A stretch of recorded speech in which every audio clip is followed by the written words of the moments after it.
Welcome back. I got my hands on a third Keyforge deck. If you remember me, I'm the one that owns Whiffafin, the Unnerving Stronghold Larva. And then I opened this beautiful deck. It had 5 rares in it. Left Wing, the Deacon of the Library. Looked pretty impressive, obviously, having 5 rares. It's going to be a very powerful deck. Everyone I've heard, they seem to be opening between 2 and 4. I have now heard that there's a, what is this? I've heard of some people online that one person opened up 8 rares because apparently there's these 4 horsemen that whenever you open a rare, it gets these, there could be like partner rares with it. So you open 1 horseman and you get 3 others with it. Well, this guy, I guess, opened 2 horsemen, which gave him 8 total. But this right here, it's interesting because we have quotations here. Very odd name. It's nothing like the others I've opened where they have some sort of description. This is Rector Quark in quotations. So I guess this is his nickname, Tafano. Tapano. Yeah, okay. Let's see what he's got for us.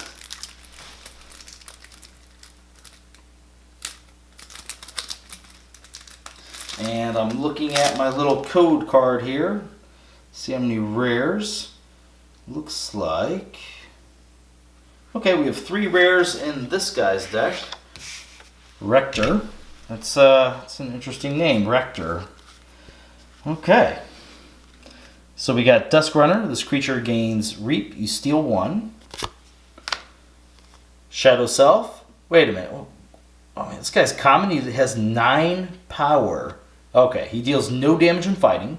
Damage dealt to non-specter neighbors is dealt to Shadow Self. Okay, so he's a sort of taunt. He's going to force your opponent to attack him, and he's going to be killing them every time. So pretty balanced, I guess, for being a common then. It looked insane for a moment. So this guy, whenever you fight, you get to steal an amber. Deal 1 damage to a creature. If it destroys it, you gain an amber. We've opened that in a different one. Hey, here's a new rare. Safe Place. You may spend amber on Safe Place when forging keys. Move 1 amber from your pool to Safe Place. You may spend... Okay, I got it. So instead of your opponent being able to capture or steal your amber, you can put it here.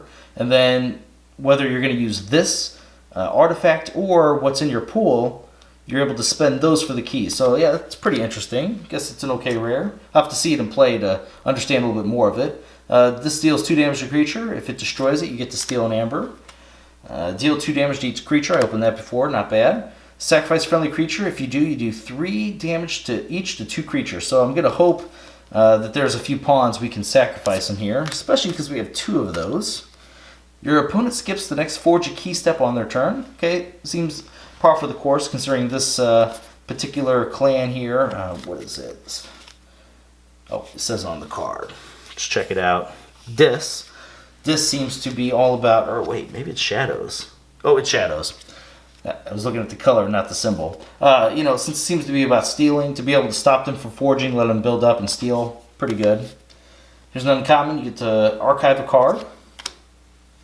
If your opponent has exactly 1 amber, you get to steal it. And this is also a great card because you're getting 2 amber just for playing it.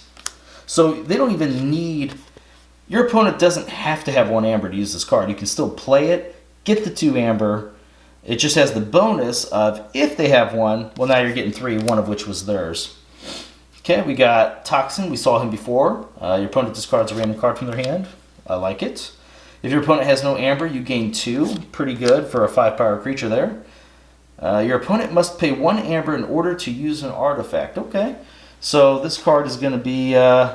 it's weird because you have this deck, you can't adjust, but this is like a total meta card. This is like, alright, everyone's running artifacts. We need to play Tentacus to take them out. Return an artifact or flank creature to its owner's hand. Your opponent cannot play more than 2 cards each turn. I like it. It's a weak card, but if you're going to be calling this house, it's because you're going to be playing other cards with it. You're not just playing it for that. So it's a nice little bonus. This guy, whenever you play it, he captures 3, 4 power. It's okay, I guess. Use a friendly creature. We got 2 of those. I like it. Use an artifact controlled by any player as if it was yours, then destroy that artifact. Okay, that's a powerful card. They're not able to just sit there and rely on their artifacts. You actually get to use it, then destroy it, and you're also getting an amber when you play this card. Destroy each creature, gain 3 chains. We opened that last time. Choose a number. Destroy each creature with power equal to that number. Okay, that's a rare. It's pretty neat. I've seen a lot of cards where it says destroy with the most power or do 3 damage, all these other things. This is cool because we actually are having a sort of targeted and kind of like a mass targeted destroying creatures. Choose a house. Return each creature of that house from your discard pile to your hand. Gain 1 chain. Holy. That's a common? I kind of wish I would open 2 of those.